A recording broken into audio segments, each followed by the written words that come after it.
Mi nombre es Adriana Figuera, estudiante de la Universidad Nororiental Privada Gran Mariscal de Ayacucho y cursante de la Unidad Curricular Electiva Técnica 3, Ingeniería Sismo Resistente. Y hoy les voy a hablar acerca de lo que son los sismos.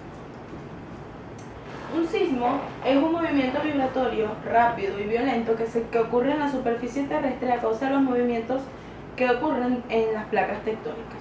Estos pueden normalmente ser de una duración menor a 1 minuto y se pueden clasificar según su intensidad en microsismos, macrosismos y megasismos. ¿Cómo se compone un sismo? Tiene 4 partes. La primera de ellas es el foco o hipocentro, que es donde se genera la falla o la ruptura de las placas. Luego tenemos el epicentro, que es la proyección perpendicular hacia la superficie del foco. Después de esto también podemos mencionar las ondas sísmicas, que pueden clasificarse en internas y superficiales. Y por último, la falla. Las ondas, como ya dije, pueden clasificarse en internas o superficiales. Entre las internas tenemos las longitudinales, o conocidas como ondas P, que son las primeras en ser detectadas por el sismógrafo y en ser graficadas también. Las ondas transversales u ondas secundarias son las segundas que se van a detectar, y normalmente su movimiento es prácticamente elíptico. Entre las superficiales tenemos la onda Love y la onda Rayleigh, que la Rayleigh es una onda también, mientras que la onda Love es una onda que se propaga en forma de zigzag. Las fallas.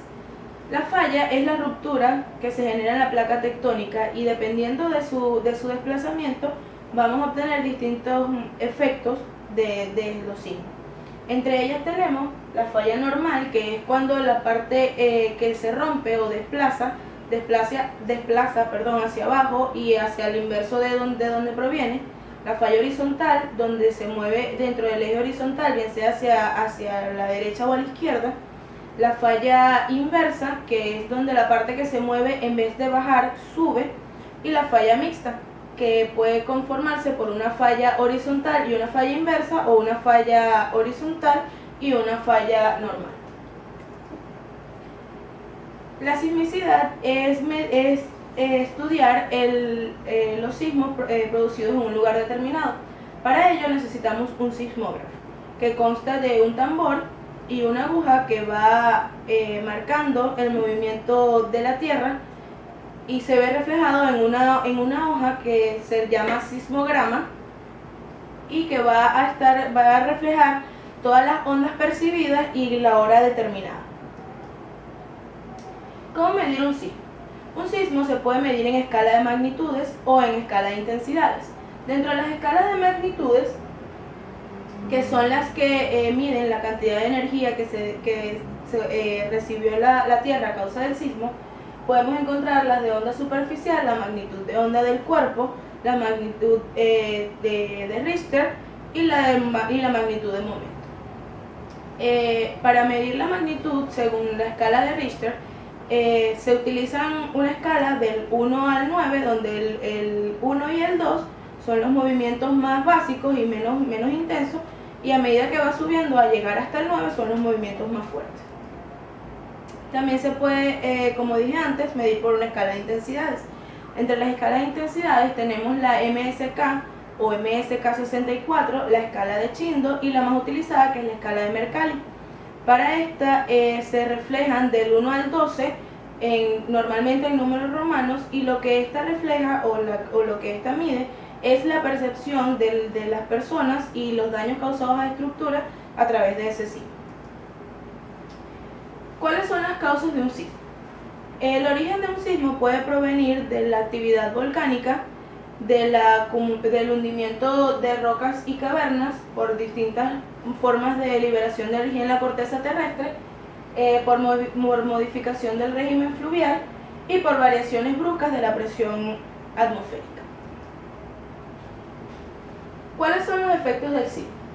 Entre los efectos más destacables podemos nombrar el movimiento y la ruptura del suelo, que generalmente causa grandes daños en comunicaciones debido a la ruptura de la carretera, que generalmente se realiza de forma ageométrica. El corrimiento y deslizamiento de tierra, que generalmente se da en las zonas montañosas, y lo que podemos ver es el desplazamiento de las montañas o de la materia rocosa hacia las carreteras o distintas vías de comunicación, interrumpiendo el paso e incomunicando distintas ciudades. También podemos observar los incendios, como fue en el caso del terremoto de Japón.